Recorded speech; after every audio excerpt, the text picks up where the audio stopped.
दोस्तों BRICS summit 2025 दोस्तों ये खास क्यों है? क्योंकि मोदी जी ने कुछ ऐसा कहा, कुछ ऐसे टॉपिक्स पर बात की, चर्चा की, जिसकी वजह से मोदी के नाम से पूरा पांडाल गूंज उठा। या यूं कहे ब्रिक्स समिट 2025 मोदी के नारों से गूंज उठा। दोस्तों प्रधानमंत्री मोदी ने रियो डी जेनेरियो में 17वें ब्रिक्स शिखर सम्मेलन में भाग लिया, जिसमें वैश्विक शांति, सुरक्षा, बहुपक्षवाद और कृत्रिम बुद्धिमत्ता एआई के शासन पर महत्वपूर्ण चर्चा हुई। दोस्तों सबसे पहले तो मोदी जी ने लिया आड़े हाथ में। दोस्तों प्रधानमंत्री नरेंद्र मोदी ने रविवार को ब्राजील के रियो डी जेनेरियो में आधुनिक कला संग्रहालय में आयोजित 17वें ब्रिक्स शिखर सम्मेलन में अन्य विश्व नेताओं के साथ एक महत्वपूर्ण मीटिंग में भाग लिया।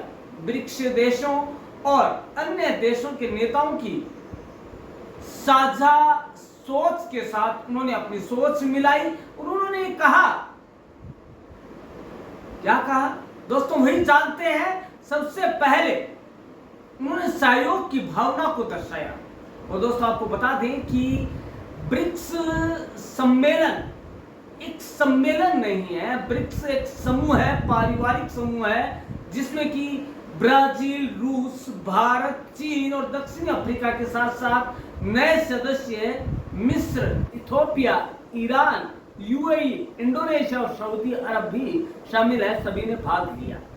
अब बात करते हैं कि मोदी जी ने किन पक्षों पर बातचीत की, किन मुद्दों को अपने भाषण का अहम हिस्सा बनाया। तो उन्होंने शुरुआत की आतंकवाद पर चोट के साथ। दोस्तों पहले तो सभी देशों में डेलीगेट्स भेजकर पाकिस्तान की निंदा की आतंकवाद पर।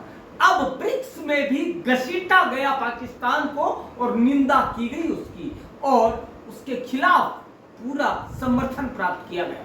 दोस्तों आतंकवाद पर मोदी जी ने क्या कहा, यदि दोस्तों वो पाकिस्तान सुन लेता या वहां होता तो शायद वह आतंकवाद से तौबा कर लेता। दोस्तों शांति और सुरक्षा पर ब्रिक्स सम्मेलन सत्र में प्रधानमंत्री नरेंद्र मोदी ने आतंकवाद की निंदा करते हुए इसे एक गंभीर वैश्विक चुनौती के रूप में माना और एक कहा कि यह एक वक्तव्य वो शक्तिशाली होगा जिसमें 22 अप्रैल को पहलगाम में हुए दुखद आतंकवादी हमले पर भी उन्होंने प्रकाश डाला, जिसे उन्होंने भारत की आत्मा और गरिमा पर हमला बताया, साथ ही मानवता के लिए एक आघात बताया। इस दौरान भारत के साथ खड़े देशों के प्रति आभार भी व्यक्त करने से वो नहीं भूले। उन्होंने इस बात पर जोर दिया कि आतंकवाद की निंदा एक सिद्धांत होना चाहिए, प्रिंसिपल होना चाहिए, किसी के लिए सुविधा नहीं। उन्होंने इनडायरेक्टली वह सब कुछ कह दिया जो कि जिसे सुनाना था। पीएम मोदी ने आतंकवाद से निपटने में एक एकीकृत और सैद्धांतिक दृष्टिकोण का आह्वान किया।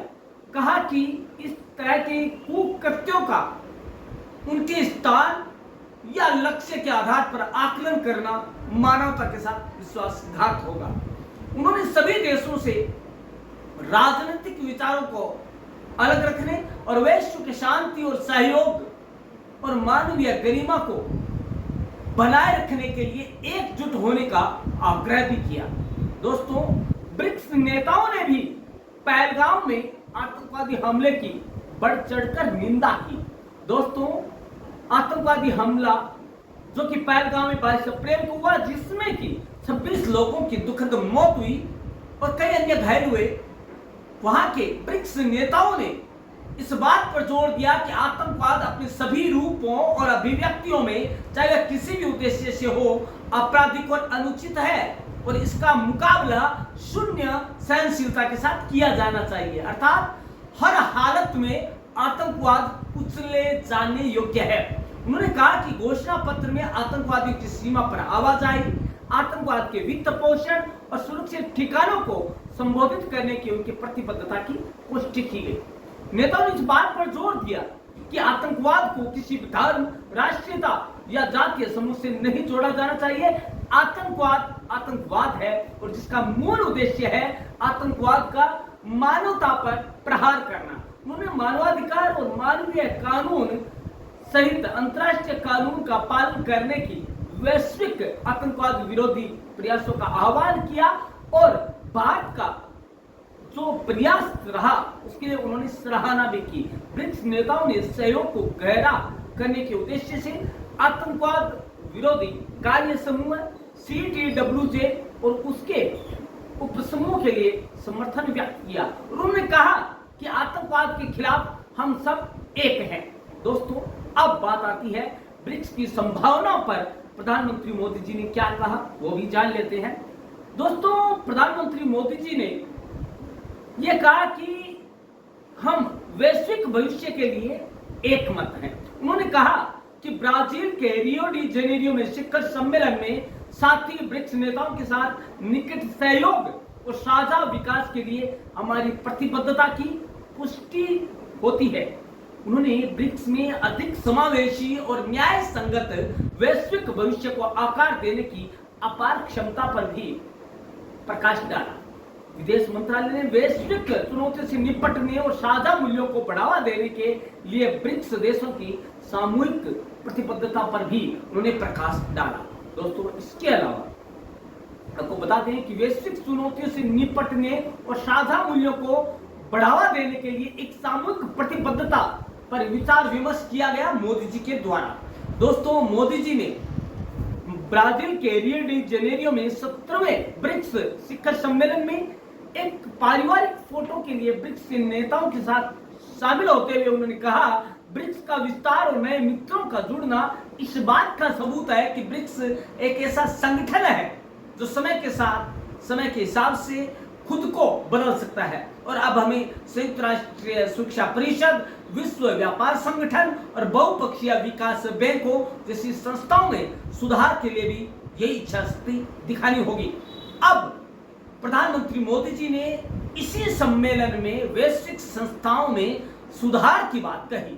17वें ब्रिक्स शिखर सम्मेलन में प्रधानमंत्री नरेंद्र मोदी ने 21वीं सदी की प्राथमिकताओं और वास्तविकताओं को बेहतर ढंग से दर्शाने के लिए वैश्विक संस्थाओं में सुधारों की तत्काल आवश्यकता पर भी प्रकाश डाला। उन्होंने कहा कि छोटे देशों की बात को सुनना चाहिए। हम चाहे वैश्विक अर्थव्यवस्था बन जाए विश्व की पहले, लेकिन हमें उन छोटे देशों की हेल्प करनी है जो कि हमारी ओर लगातार देखते जा रहे हैं। शिखर सम्मेलन में बोलते हुए प्रधानमंत्री नरेंद्र मोदी ने इस बात पर जोर दिया कि ब्रिक्स का विस्तार, नए सदस्यों का जुड़ना इस बात का प्रमाण रहा है कि संगठन समय के साथ विकसित होने में सक्षम है। उन्होंने संयुक्त राष्ट्र सुरक्षा परिषद, विश्व व्यापार संगठन जैसी शक्तियों, जैसे संगठनों में भी विस्तार का आह्वान किया। उन्होंने ये कहा कि जो आने वाला समय है वो टाइपराइटर का नहीं है, वह ऐसा युग है जिसमें कि AI को अपना योगदान देना होगा। और इसके लिए महत्वपूर्ण बात यह है कि हम उस टेक्नोलॉजी के लिए तैयार रहें जो कि आने वाले भविष्य की प्रमुख आवश्यकता होगी, प्राथमिकता होगी। दोस्तों, मोदी जी ने कहा कि भारत देगा ब्रिक्स को नई पहचान। प्रधानमंत्री मोदी ने कहा कि भारत की अध्यक्षता में ब्रिक्स को एक नया उद्देश्य मिलेगा जो कि अगले साल होने वाला है। दोस्तों, अगले साल ब्रिक्स सम्मेलन भारत में आयोजित होगा जो दुनिया में सहयोग, मजबूती और स्थायित्व को बढ़ावा देगा। यह केवल एक मंच नहीं रहेगा बल्कि सभी विकासशील देशों की उम्मीदों का एक मूल केंद्र बनेगा। प्रधानमंत्री नरेंद्र मोदी ने कहा कि कुछ देश जलवायु परिवर्तन को केवल आंकड़ों में मापते हैं, वही भारत इसे अपने संस्कारों में सींचता है, जीता है और उसी में रहता है। भारत के लिए क्लाइमेट जस्टिस कोई विकल्प नहीं बल्कि एक नैतिक कर्तव्य है। दोस्तों, उन्होंने कहा कि पृथ्वी का स्वास्थ्य और मनुष्य का स्वास्थ्य एक दूसरे से गहराई से जुड़े हुए हैं। उन्होंने जोर दिया कि जैसा आत्मविश्वास विकसित देशों में भविष्य को लेकर दिखता है, वैसा ही आत्मबल विकासशील देशों में भी होना चाहिए, जिससे कि हम कोविड जैसी महामारी से बच सके। क्योंकि दोस्तों, कोई भी बीमारी पासपोर्ट देखकर नहीं आती है।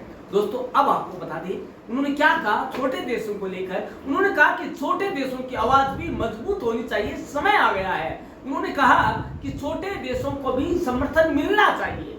दोस्तों, उन्होंने कहा कि नई तकनीक जैसे कि आर्टिफिशियल इंटेलिजेंस है उसे अपनाया जाना चाहिए, उसका लाभ मिलना चाहिए ताकि छोटे देशों तक हम अपनी पहुंच को संभव बना सके। दोस्तों, उन्होंने आतंकवाद पर सख्त संदेश तो दिया ही, साथ में आतंकवाद के खिलाफ एकजुट होने की भी बात कही, जिसकी वजह से पूरा ब्रिक्स सम्मेलन मोदी मोदी के नारों से गूंज उठा। और उन्होंने इसी के बहाने ब्रिक्स सम्मेलन में अपने भाषण के जरिए आतंकवाद पर पाक को तो लताड़ा ही, साथ ही साथ बिना नाम लिए चीन को भी खरी खोटी सुनाई, जिससे कि चीन तिलमिला गया। दोस्तों, आपको बता दें कि पीएम मोदी कभी भी जब भाषण में अपना वक्तव्य रखते हैं तो उन्हें किसी भी चीज का डर नहीं होता, क्योंकि आतंकवाद जैसी चीज किसी डरने की बात नहीं है, वह एकजुट होकर इससे निपटने की बात है। उन्होंने दोस्तों वैश्विक स्तर पर कृषि जगत से भी जुड़ी कई बातों को साझा किया। उन्होंने कहा कृषि और विज्ञान में जो रिसर्च है उनको साझा किया जाना चाहिए, ताकि क्रेडिट रेटिंग के आधार पर हम कृषि और विज्ञान को आगे बढ़ाने में सक्षम हो सके और एक विकसित देशों की प्रणाली से जुड़कर विकासशील से बाहर निकलकर विकसित हो सके। दोस्तों, उन्होंने इतना ही नहीं, उन्होंने ये भी कहा कि ब्रिक्स विज्ञान और अनुसंधान भंडार बनाया जाए, जिसके सहयोग से लाभ मिले विकासशील देशों को और उन छोटे देशों को जो कि विकासशील देशों की ओर देखते या ताकते नजर आते हैं। दोस्तों, 2024 में आपको बता दें कि 2024 में ब्रिक्स का विस्तार हुआ था और मूल रूप से ब्राजील, रूस, भारत, चीन और दक्षिण अफ्रीका से मिलकर बने ब्रिक्स का 2024 में विस्तार हुआ, जिसके तहत मिस्र, इथियोपिया, ईरान और संयुक्त अरब अमीरात को समूह में शामिल किया गया। इंडोनेशिया 2025 में ब्रिक्स में शामिल हुआ। इसके 7वें शिखर सम्मेलन में सदस्य देशों, भागीदारों और विशेष आमंत्रित देशों ने भी भाग लिया। लेकिन दोस्तों, आपको बता दें इसका जो मेन मोटिव था ब्रिक्स का, वो सभी देशों ने मिलकर एक मोटिव बनाया और वो था वैश्विक शांति और सुरक्षा का। दूसरा रहा एआई पर विजय हासिल करने का या एआई को अपने जीवन में शामिल करने का, और जो सबसे बड़ा रहा वह था छोटे देशों की आवाज सुनने का या उनकी आवाज बनने का, ताकि उनको मजबूती प्रदान की जा सके। दोस्तों, मोदी के वक्तव्य में हालांकि शब्द कम थे, लेकिन जो उन्होंने कहा उसका असर बेहद ही प्रभावी रहा। इसी वजह से तो मोदी मोदी के नारे लगना वाजिब था। और दोस्तों, सभी देशों ने एकजुट होकर हाँ में हाँ मिलाते हुए कहा, ये अपनी मंशा जाहिर की कि जो आतंकवाद के खिलाफ आवाज उठ रही है वह वाकई में काबिले तारीफ है। धन्यवाद।